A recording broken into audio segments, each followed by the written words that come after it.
everyone, and welcome to another episode of Living on Blockchain. Today, we are speaking to Nitin. Nitin is the founder of B21, which is your go-to app if you're looking to invest in crypto without any hassles, so to say. It's fully compliant. He's also associated with a bunch of other blockchain and crypto projects. He has been in this space for a really long time. We had a freewheeling chat about everything under the sun in this ecosystem.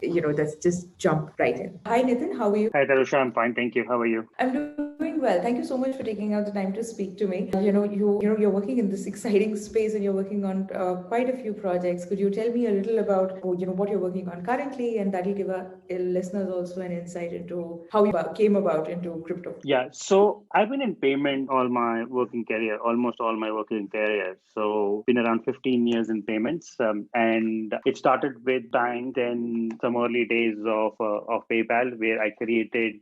I was building product in PayPal, and then in a startup, multiple different types of products, e-wallet, banking services, cards. Worked with a lot of big names, corporates, B2B, etc. Then I built a product first. I started with building product. Then I got an opportunity to market that product. So I picked up the marketing role. So, and then as things would have had it, I got a chance to be head of sales. So I started selling the same product, and it worked out fine. I was the head of business development for Asia and Europe. And because I was the builder of the product, or I built the product, I knew more about the product. So I started selling it, and it worked out fine. It was, I think, an interesting journey for around 3 years. And I think in 2013, I got introduced to crypto, and it was like fascinating for me because I saw that, hey, the next big thing in payments is crypto. So I started getting involved. That crypto that time was only Bitcoin. Now, like, there are some 8,000 coins, but there was only Bitcoin that time. So it was Bitcoin.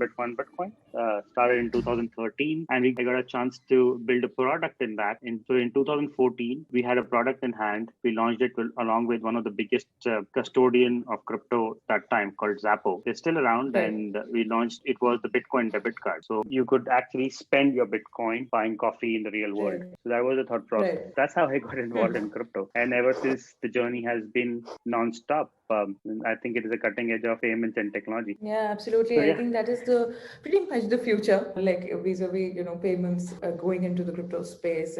But we are far away from mass adoption, obviously. But there are people who are creating solutions every day. What is your take on this? How do you think that people can be made to get into crypto and use it as sector, basically for their day-to-day life? So I think the way we work. So I'll just go back a little bit more. So 2014, when we launched this product, we were focusing towards people who had a crypto. So if you own crypto, you could spend it. Right? So that's one part where you could. If I have Bitcoin, but I can't go and buy coffee with it. So we were solving a problem of spending crypto in the real world. And Bitcoin debit card was a Visa powered card, which you can spend it on all the merchants online and in shopping terminals for spending your Bitcoin. And that's where we were trying to solve the problem of spending the Bitcoin. But what we realized very quickly was that the number of people who have crypto are fairly small right now. Okay, out of like 7.5 billion people in the world, maybe a few million, maybe 20-30 million people today are directly or indirectly own crypto, and it's a very small population. And that time, 2014 to 2018, we ran the product. We had a million users a million cards in the market. We were doing $2 billion in transaction volume, so it was great. In fact, Bitcoin was $2,000-3,000, and Bitcoin price would go up. People will spend more, and our volume will increase. So it was fun stuff that time. But there were arguments that there are only 4 to 5 million people who are involved in crypto. So it started becoming. So we said, okay, we have to solve the problem of people investing in crypto. We have to spend the people.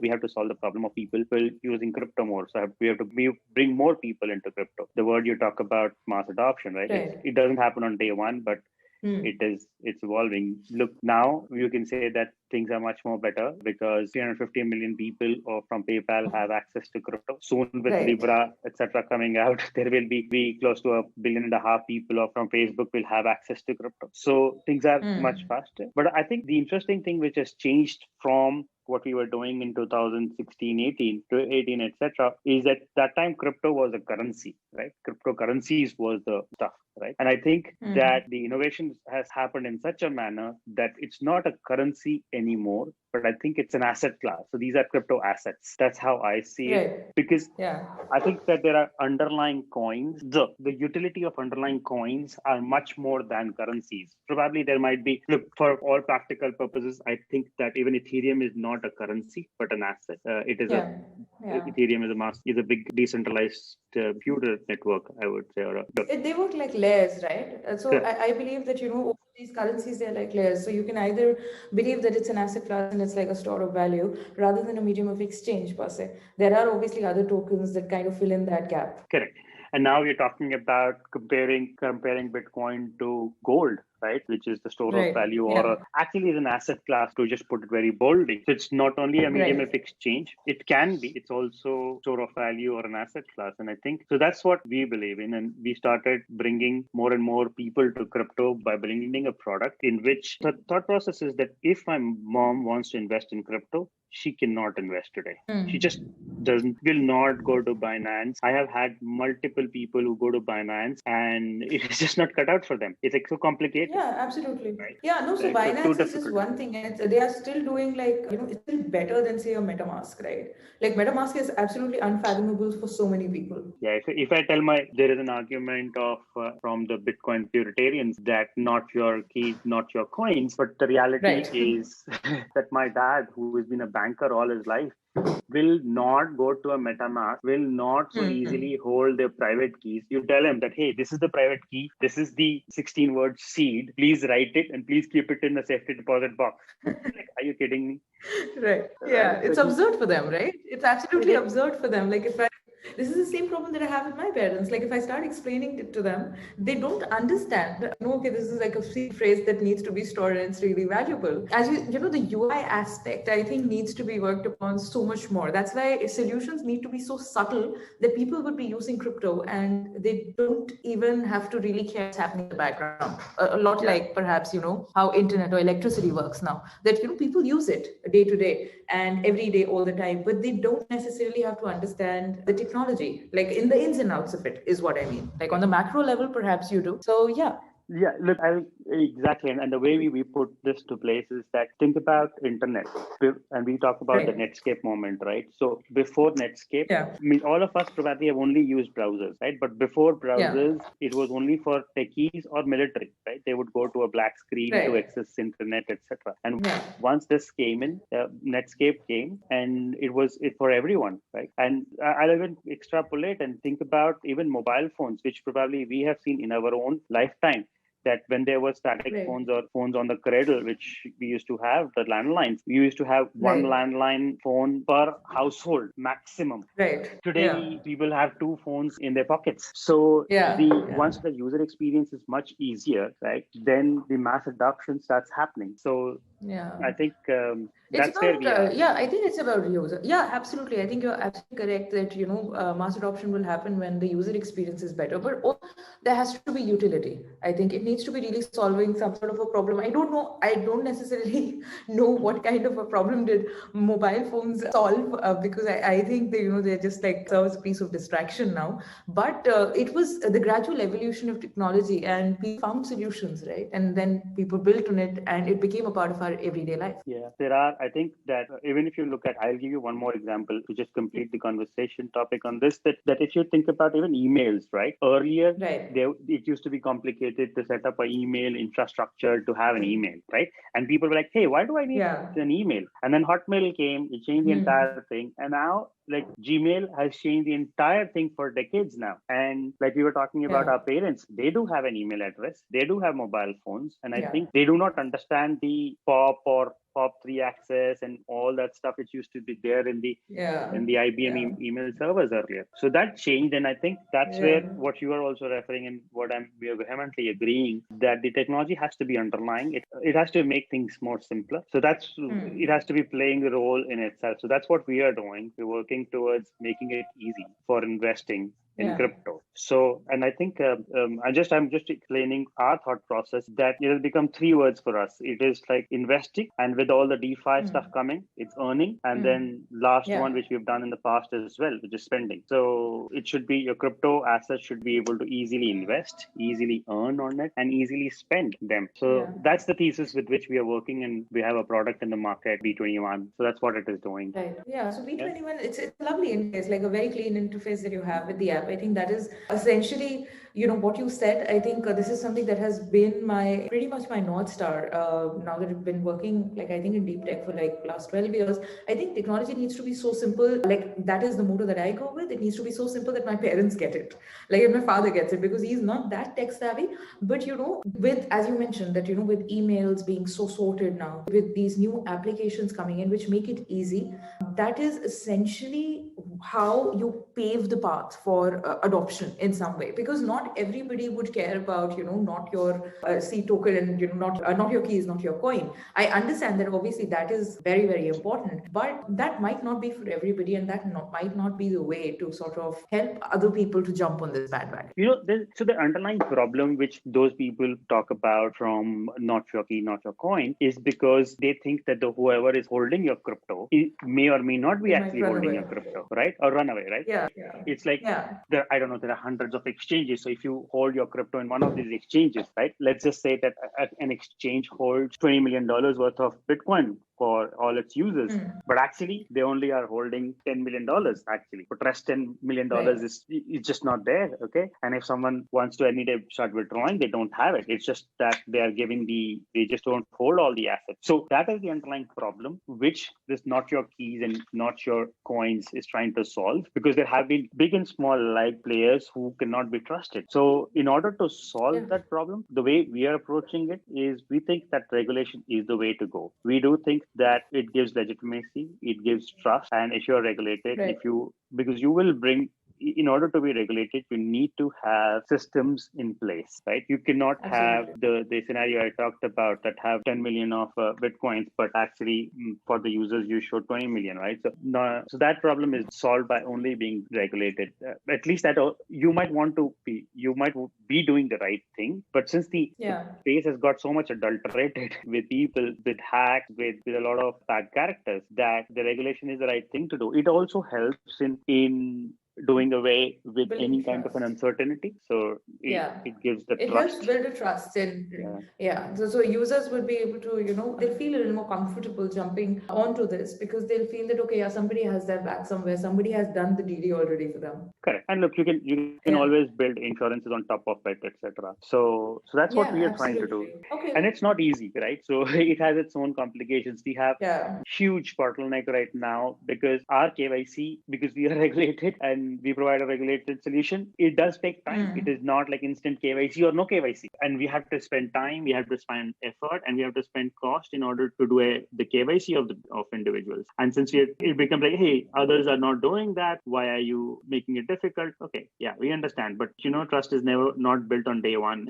It takes time to build trust. So absolutely. While we've taken a difficult path, but I think we are on the right thinking. Yeah, no, I understand this I understand and I empathize with you, because I think KYC is such, it's an important part of the entire process. So earlier I was running an exchange, and the entire KYC module was very resource intensive, right? Ultimately, if you're going to be a global platform, it can only be automated to a certain level. It becomes very, obviously now there are a lot of lovely solutions. On Fido does, on-chain KYC, Shift does it, and they can just facilitate, I think. And nevertheless, KYC becomes like time consuming, and it becomes a bottleneck, as you said. And that can be a little frustrating. But, if you're going to be compliant, then that's the way to go about doing things. Yeah. Like I was saying, since 2013, I've been into the space. So seen a lot of ups and downs, right? And seen things like non-compliant, the rise and fall of a lot of exchanges. Like I can keep on giving stories. And we've just decided that, hey, a shortcut is not the way to go. And specifically, if you're working towards mass market, shortcut is not the way to go, right? Yeah, So it's a complicated complicated long No, path. definitely. I think it's a complicated path. It's a path riddled with a lot of obstacles, and because the space is so dynamic, new things keep happening, right? There are forks and whatnot. So, and you have to sort of there are fires at all ends, basically. And I understand this entirely. That the compliance, etc., becomes very pertinent because there's an easy way to do it, but that might not be the long-term way to do it. Yeah. Let me ask you. I know you're asking me, but I'm just curious. You've been in this space for quite some time as well. What are you most excited about in coming days and months, and what stuff means whatever you are doing or anything which you are excited about this space? What do you think? Yeah, I think I find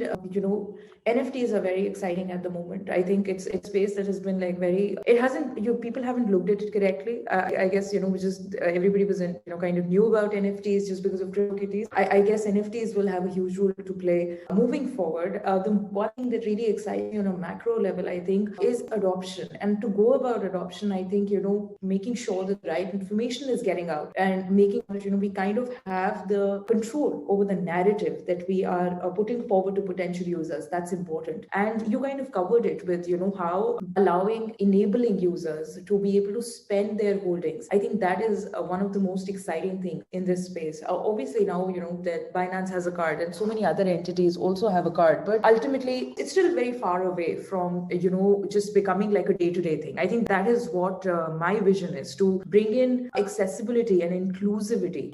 If you're building a fintech platform, there is the crypto and blockchain space. That is essentially what I'm working on as is, or with OroPocket and OpenDeFi. They're bringing in redeemable assets that your TG might already understand. Like we are doing gold and silver right now, but we will be adding crypto soon on the platform. The idea is to bring in assets that people understand and then offer financial services on top of these assets, be it loans, be it staking and earning like a yield or an interest on your investments, or being able to spend it using an asset-backed card. So that is essentially what I do, and I truly believe that if you're going to be building, so because blockchain is about decentralization, it is about inclusivity. I believe that we really need to work on solutions that work in a subtle manner, that really are enabling and empowering the end user, so that they don't even have to really worry about the nitty-gritties at the back end. Yeah.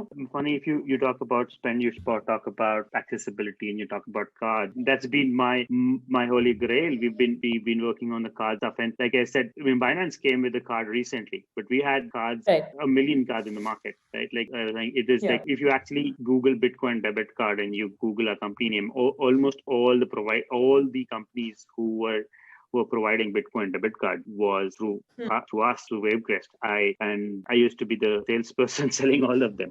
So and now what we are doing is it's the same thing, bringing this interesting thing of spend on the card. Yes, Binance has a card, but Binance's card is only limited to Europe only, and it takes time for getting a global solution. We have seen that, and that I think I'm going to make. I hate to make price predictions, but I'm going to make a product prediction here. And I believe that in our lifetime, and I'm not talking about months and years, but probably in decades, we will see a fully card or spend device which runs completely unblocked. No centralized authority, no Visa, no MasterCard. It runs completely on decentralized ecosystem. I think it will come in maybe in decade or time, etc. But in our lifetime, we will see that happen, and that will be fascinating as well. I'll also say that super fascinating. Yeah, it'll be. And I think that is the most ideal scenario, right? That there is no Visa, there is no MasterCard, and there is decentralized cards where people are actually really in control of their money. So right now, I think people think that they're in control of their money and they hand it out to banks, and banks have too much power, I think, and they've become a little too smug, in my opinion. But what you said is that is the dream, right? For anybody who's thinking about how crypto can become mainstream. Correct. Actually, what you talk about is right. I will just use the word banks are extremely slow, because they're just complacent. The innovation is not happening in banks. Okay, actually, they have been kicked in the backside multiple times now, because all the fintech neobanks eating their lunch. So the banks are forced to innovate. So it is actually good for the market, for the banks to innovate. I mean, even it's close to our heart in India, you see banks have started innovating a lot. But I think this is going to go very fast. I also think that while I do think that there will be a lot of decentralized play will be there, but I also think that banks will actually play ball. They will have no other choice but to play ball. Banks don't want to become the Motorola's of the world that they die, right? What they will do is that they will play ball and they will bring about smarter solutions which will work alongside the blockchain and crypto space. And it will be compliant, it will be regulated, but it will be still running on a decentralization crypto world and providing much more value to its users. And that's what I think is the future, which I'm extremely excited about. Yeah, no, it's very exciting because this space is so young. Like the technology is still in its infancy, and it's a very dynamic space. So I agree with you 100% that banks would obviously have to innovate to kind of stay relevant. And with all of these new banks and these fintech platforms that are coming in, I think banks are being left with little choice but to innovate, and hopefully they can innovate in a way which is and because banks have larger footprint, I think that would help with building user trust and adoption as well. Let's take this into next year and talk about what are we frustrated about. Oh, okay. You're a fellow. I know. I'm just enjoying the conversation. So, what the next thing which comes about is what are we very frustrated about in this industry, right? And that'll actually open up. I can go first. So, I think the only thing which I'm extremely frustrated about is blockchainers or fellow Kryptonians are short-sighted. I mean, we are right short-sighted. We talked about conversation at the beginning. It's like so busy that I don't have like hours and hours to spend on Twitter, right? It's like, okay, when I need to take a break, I go on Twitter and check it out and come back. So I happen to be looking at it in the most, right? And that's what entrepreneurs probably are doing, going and checking and coming back. They're not spending all their time on Twitter. What I saw today is like people were talking about, hey, this coin has done this percentage and I think it's great. Okay. Yeah. I was like, okay. But what does this coin do? What does the product do? Yeah. Okay.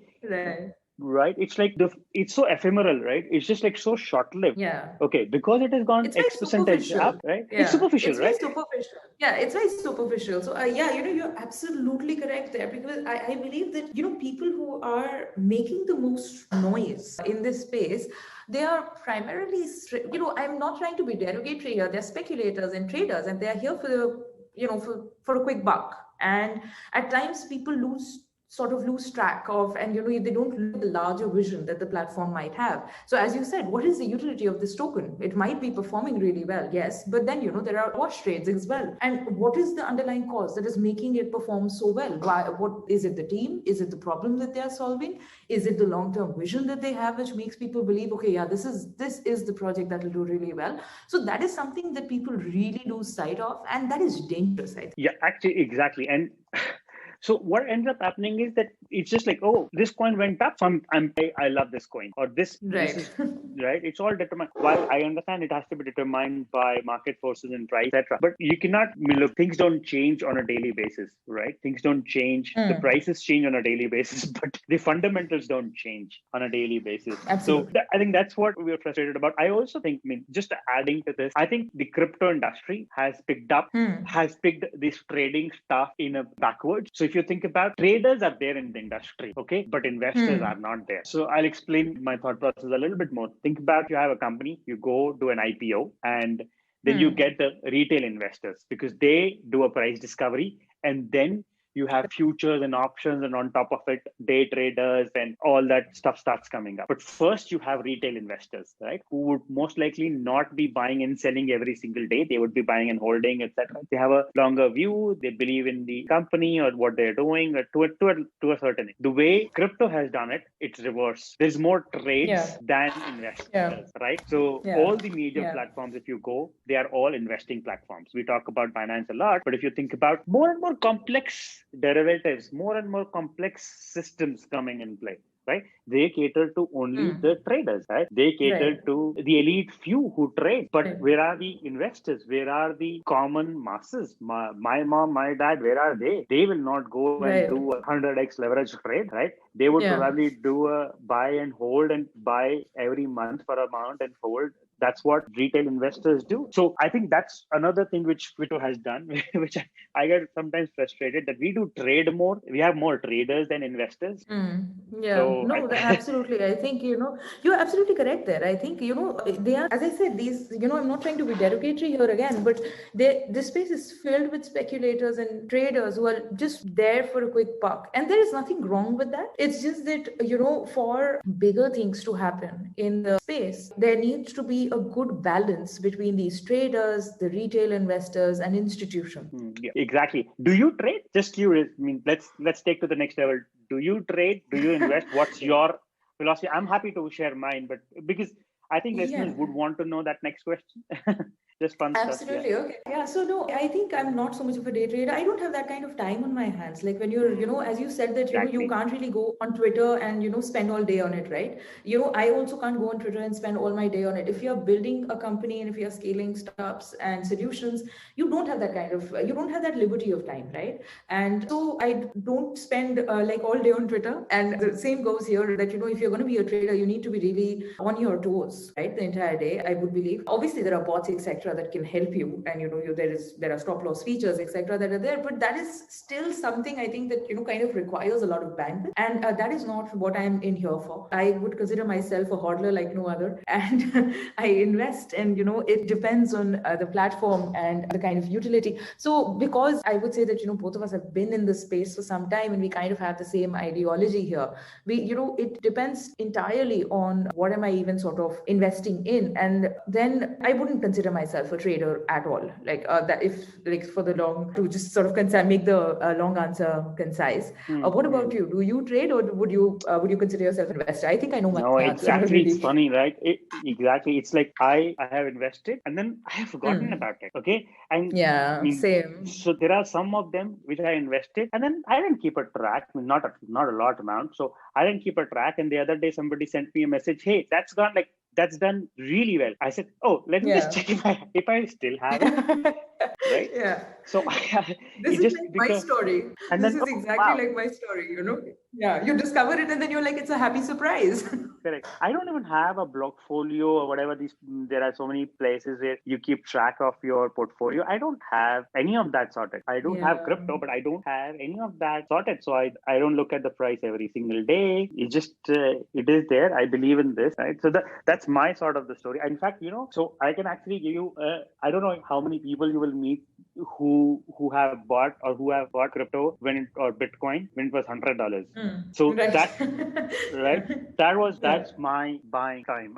Look, my first Bitcoin, I bought it. I did some work for somebody. They said, "Oh, I'm going to give you a Bitcoin rather than this." I said, "Yeah, fine." So he gave me a Bitcoin. It was like, "Okay, fine. It's $100. Nice. Let it sit there." And then remember that time dollar was 45 to a rupee. Right. So it was 4,500 rupees for which I got that Bitcoin. And I'm like, "Okay, fine. Let it stay there." And then they were like, "Oh, it has got 9,000 rupees. It's got 10,000 rupees." I said, "Oh, wow, that's a lot of money." Yeah. So no, absolutely. I understand this like on a very basic level, because I think I'm in the same boat as you. We are not coming across as very good crypto shillers now, Nitin. I would say, like, our listeners will think that these people are just holding and they might not have the best financial advice to give. But then that is just how I kind of roll. That I don't believe that I have the kind of bandwidth to sit down and look at the markets every day and kind of study it and accordingly make my trades. I think it's a full-time job, right? If you're doing that. Yeah. Also, I mean, just catching up on what you just said, right? It's difficult to not predict. That's what I would say. Right? Very easy to say, hey, Bitcoin is going to go to 40 and ETH is going to go above 1400, 15. Very easy to say, right? Yeah. Okay. But hey, it's difficult to refrain from saying that, hey, I am not going to predict on the price. We believe in this space. We're not only about the price. We are here for a long term. Why we like the price rise, why we like more and more people getting involved, why we take pride that Facebook and Twitter and PayPal came after us and we were here before. Right? We've been believer in this space much before PayPal got to my alma mater. I worked in PayPal earlier. So it's like, right, all my fellow PayPalians, they were like, oh, you're doing something in crypto. Yes.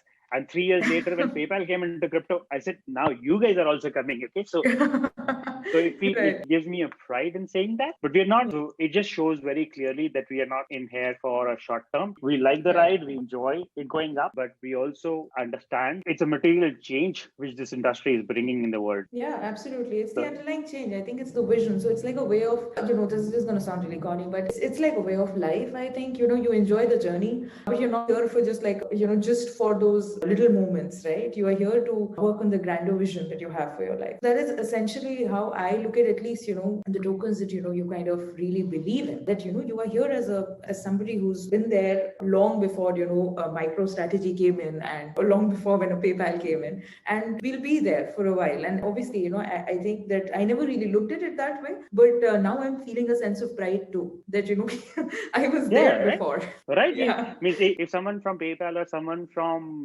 Facebook starts talking about crypto, you say, yeah, you realized it 2 years later or 3 years later. Yeah. You used to mock us. You still don't allow us to put ads on Facebook on crypto about crypto. Right. Right. Yeah. So what are you Yeah. talking about? Right. So it is just means it's just that and that helps, right? That helps put the belief more in it, right? That hey, now if all these guys are coming in, okay, means a lot of Right. people who like, Yeah. oh, I don't know if it will go, it will not go up, it will not go down. I only say this very simply: if Visa is in it, if DBS is in it, if PayPal is in it, if Goldman Sachs is in it, Right. if BlackRock is in it, okay, if Twitter and Facebook is in Yeah. it, if Elon Musk tweets about it literally every week, okay, which means it is on his mind, right? It cannot be neglected. Are you still saying it's a Yeah. bubble? Right. So you give me the answer Yeah. yourself. So where I'm going with it is very easy to shill, but very difficult to not talk about price, talk about the real stuff, talk about Yeah. that what does change the journey of change which we are on, and it's going to change Yeah. a Absolutely. lot of lives. Means again, frankly, I put Absolutely. this in a way that when internet was getting born, right? And if you take the example, even in India, when internet or the IT industry got formed because of the Y2K problem, and India had the chance of solving that Right. problem, etc. That time, I did not get involved, right? And I was not there. Right. And then there was the mobile revolution when there was like, so many mobile apps coming, right? I was Right. still not there. I was not party to it. I did not make a startup in the mobile app world, right? And then Right. happened the social media world, the Facebooks or the even the WhatsApps of the world or Snapchats, etc. That happened, but I was still not there.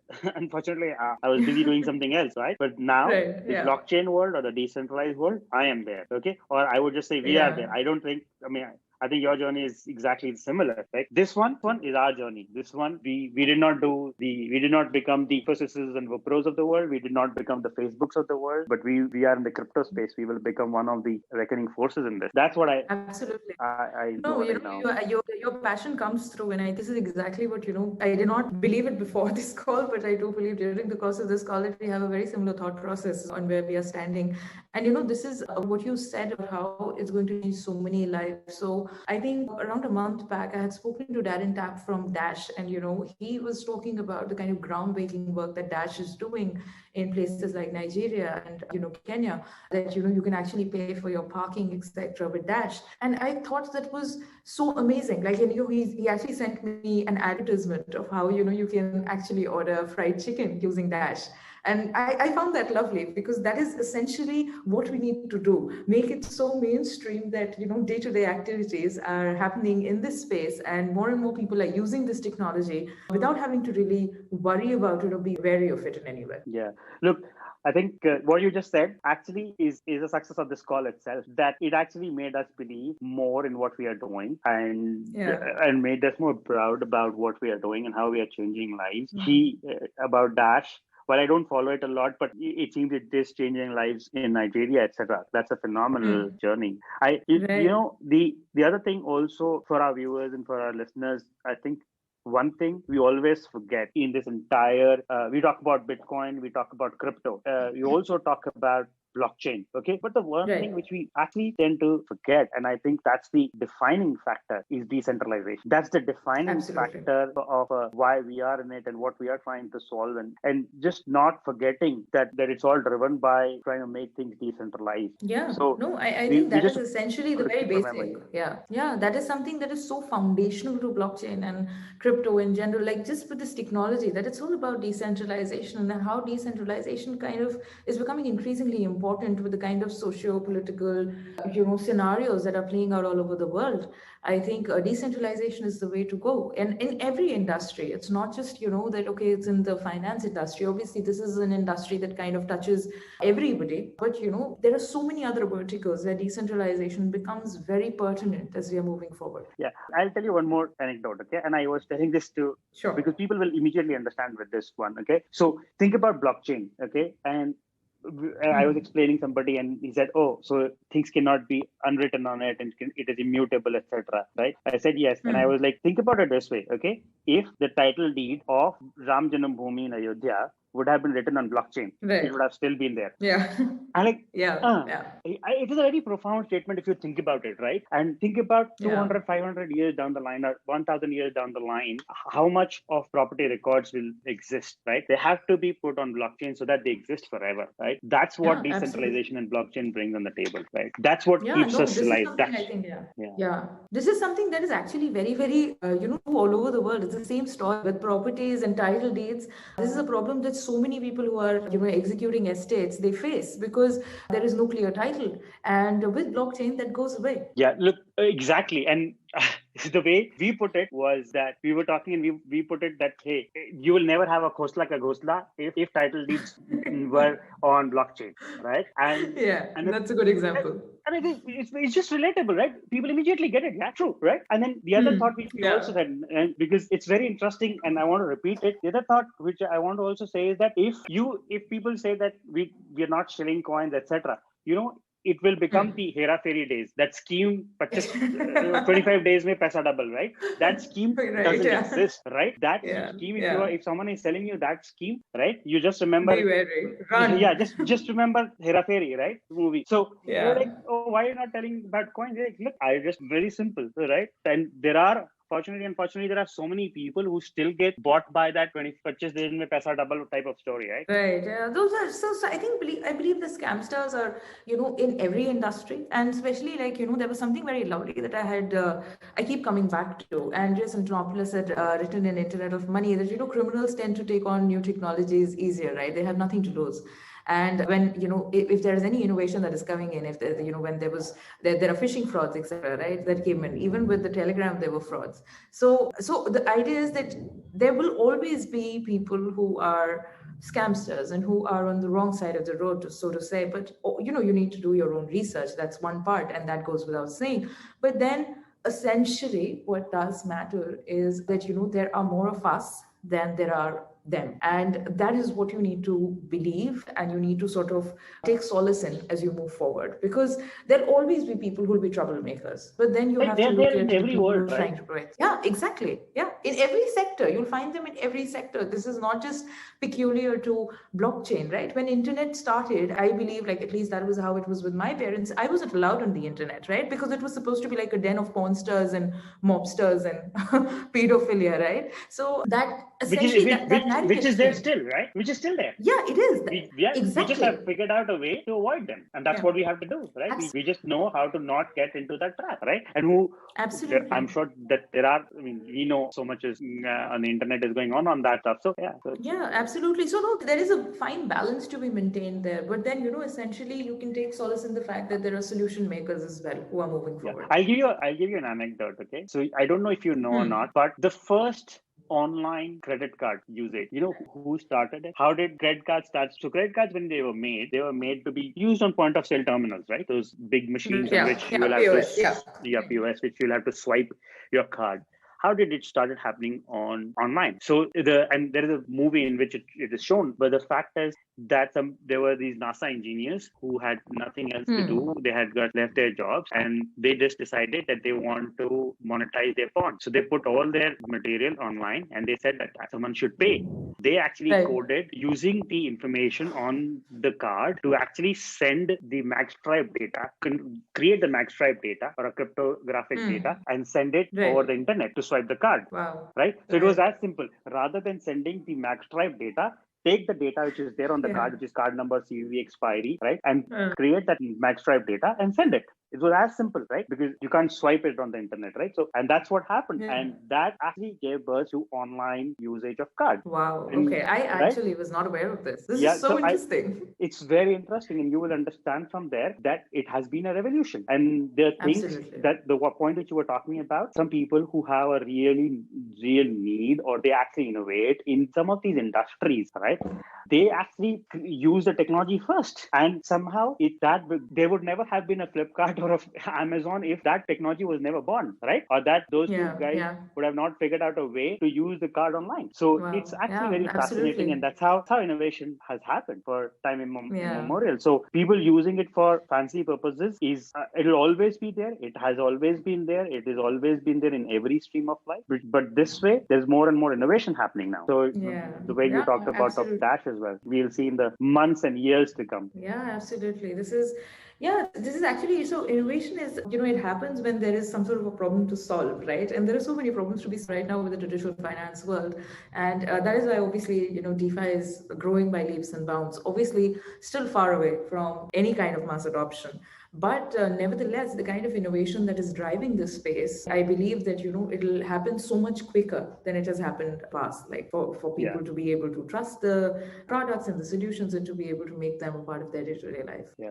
In fact, just talking about, that's what we in B21 also are doing, trying to make a difference, bring more and more mass adoption by providing a regulated solution for people to invest in crypto. Easiest way to invest in crypto. We provide, not easily, people do not provide easily a way to invest in crypto using credit debit cards. We have that. We have bank transfers. We have the earn feature where you earn interest on all your portfolio. So you can actually invest using $25, but you can actually select in a portfolio. So you create your own portfolio, right? So look, again, going back to the basics of investing, right? We start picking up from there. It has to be diversified. So what you can do is you can select your own portfolio, and we have actually made it so simple that you can literally buy Bitcoin worth of $1. So you buy it, and in a regulated manner, keeping it very clearly at in a regulated custodian, and right? easy for the user. Correct. Yeah. No, so I believe that your solution is absolutely wonderful. So could you tell me a little about in what geographies can users utilize B21? So we are live in 82 countries right now. So the interesting thing is that not very difficult for people to also go live in US, right? That's a known fact, right? Even Binance doesn't provide direct solutions in US. So we are even live in US. So we onboard US users as well. That actually is a testimonial in itself that the systems and solutions which we provide are in a regulated manner, which can also be used by America, right? We are live. We have in 82 countries. From US to India to Europe to Asia, large geographies. That's where our big focus has been. But we focus US has been slowly and steadily growing. In fact, if you think about US solution, I'll give you a quick one. How we differentiate is that if you buy crypto with us, we will give you crypto right away. Even if you use your bank account, we will give you Bitcoin right away. It is not like any other, even if you go to a Kraken or a Coinbase for that matter, and you buy using a bank transfer or bank account using instant ACH, you will get crypto tomorrow or day after tomorrow. It will take 24 to 48 hours before they give you the Bitcoin. We give instantly. Right, so it's basically an instantly. Yeah, so it's an instant exchange. Okay. Correct, right? So obviously that kind of helps the user.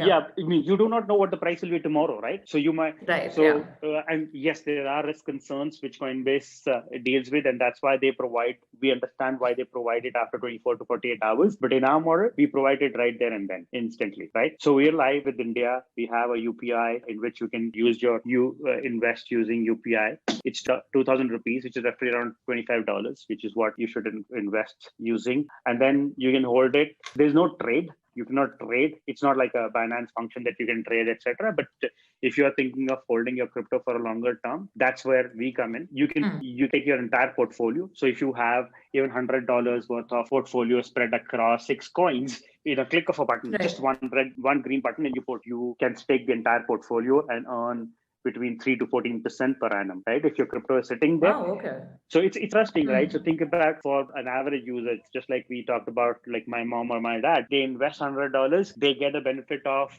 growth of crypto asset in itself. Plus they get a benefit of 3 to 14% per annum turn on their crypto, just sitting there by just click of a button, right? So they can stake the entire portfolio. So that's the stake fee or the earn feature. And then third one, which we are extremely excited about and are literally this week we should launch it. Team is working 24 hours on that. And that is the spend feature. While we do have a way in which you can withdraw to a bank account, but we are bringing about a card, Visa powered card. And actually it is a differentiating factor because we will bring about secure credit card, which can be used globally and issued not only in Europe, but outside, but in Asia as well.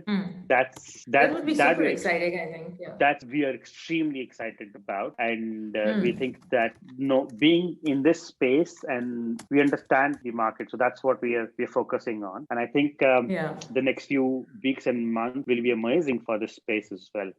So you will be able to not only invest, but earn, but also spend easily your crypto. Wow. Okay. Yeah. So I think that is the way to go about, just trying to get more people on the bandwagon, for more people to understand that this is not just like a scam of sorts or a Ponzi scheme, so to say, for the lack of a better term. Yes. But yeah, I think it's very exciting what, you guys are doing. So your apps are like available on iOS as well as Android? Yes. So the app is both on Android and iOS. It's a mobile first or mobile only play.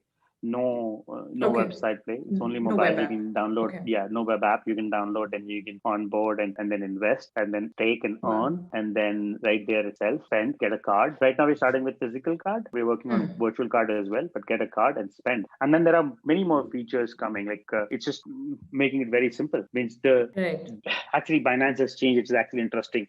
So Binance we were tweeting about it, but when my friends went into Binance and they created an account and they came back and they asked me, what is fiat? And I said, yeah, that's true, right? That's not what anyone understands. So they've changed it to cash. I don't know if you saw recently or not, but they call it cash rather than fiat. But people would come back and say, crypto, I understand. What is fiat? Okay. Right. So in our app, you will not find all that stuff. No jargons. No crypto lingo, no talk about all that stuff. It's very simple. You invest, you hold. When you want to sell, you'll sell, withdraw to your bank account or spend. While the money is sitting there or assets are sitting there, you earn. It's a simple concept, but it's investing 101 basically. It's interesting without any of the frills and the drum rolls. It's simple. It's to the point. It gets the work done. Yes. Lovely. So we are already kind of, I think, overblowing the time we had for this. But I would love to ask you, a question that I ask everybody who comes on the show. If somebody is like perhaps peering in from the outside, I think, you kind of answered this already, but if you had to give a suggestion to somebody who wants to get into the space but is still a little unsure, what would be your 2 cents to them? So the way I will answer it is that let today be your day one rather than saying one day I will get into it, because one day you will get into it. Let today be your day one, right? That's how I would answer. I would also say, look, and this is how I learned it in the entire everything. Okay. I got involved and then I learned it, right? Even stocks, I first invested in stocks and then I learned the entire thing about stock market. I never learned and then came and invested. It's always once you invest, because now your money is in it, you actually learn about it, right? If you invest in an ICICI Bank stock, then you learn more about what ICICI Bank is doing and how they are marketing, how they are selling, and if you are into finance, you look at PE ratios, etc., etc. You don't look at it before, you look at it after you invest. And I think if you invest, right, and that's how I say you invest $25. It's not a lot of money. You invest and you will learn about it. And what we have seen, and people come back and tell us multiple times that first they invested, then they started learning about it. And because they started reading about Bitcoin and this and that, then Google started pushing more and more content to them. This is what Google does, right? So if you read about Bitcoin news, then they will give you the Ethereum news also, and it'll start coming up more and more on your feed. And that's what they said, hey, we just started learning about it. And now I want to know more about what is Dash and what is this and what is DeFi. And I said, okay, fine, now talking. So the fun stuff is, in order to get those people adopt, rather than making them learn first and then invest, we think that you should invest first and then learning will come. Like it's going to be a hyper growth in learning then. So that's how I would advise. I would narrate what people should look at. And get involved early. Look, then in India, we get involved always late. Think about so many youngsters sitting out there in colleges, etc. Get involved early. Okay, there are so many new careers which are going to get created in this industry, right? The Y2K problem or those days will never come, but Bitcoin or crypto days are just starting. Right. No, you're absolutely correct. I think, what you said about opportunities coming forward because of this industry, about how, you start today. Don't wait for that one day to start. Start today. Let this be your day one to start, living on blockchain and to get into this space. I think those are absolutely wonderful suggestions. And, I also believe that it's never too late. Like if you get to know today and if you start today, it's fine. You're not late to the bandwagon or you're not late to the party at all. Some people, have all of these concepts in their head that, you have to buy a whole Bitcoin and exactly. You can't really, right? It's basic stuff, but once you get into it, it'll be like, a party like no other. As you said that, you'll be deluged post that with so much information and there'll be so much learning and growth, and that'll happen automatically. But learning by doing, I think, is the best way to get into this space and to really become more aware of what is happening. And I think that is like step one, and I think it's a good step to take. So yeah, very, very good suggestions. This has been an absolutely wonderful call. Do try B21. Invest using B21. Yeah, absolutely. I'm going to put in the links all in the descriptions of when this podcast goes live. And I think, your app has a very clean interface, and that is something that lacks in a lot of products and solutions nowadays, that they kind of over-engineer things. And right now with your app, with the interface that it has, it's very clean, it's very nice, without jargon. So I believe, B21 is doing a splendid job here. Do you have any last thoughts about being on this particular podcast? No, I enjoyed the conversation. In fact, we did not think about any questions which we were going to ask, and I enjoyed the conversation because I like it that way. The genuineness in shows because we are passionate and believers, it just resonates. It just has fun. So it was good. I really enjoyed it. I think that listeners will also take something out of it. And if anyone wants more questions or you want to talk, we are all available on Twitter and LinkedIn. Just reach out. Always there to answer anything needed. Excellent. Lovely. So I'm going to put in your socials in the description as well. It's been really lovely talking to you, Nitin. Thank you so much. Thank you. Thank you, Rosha. It was great. Cheers.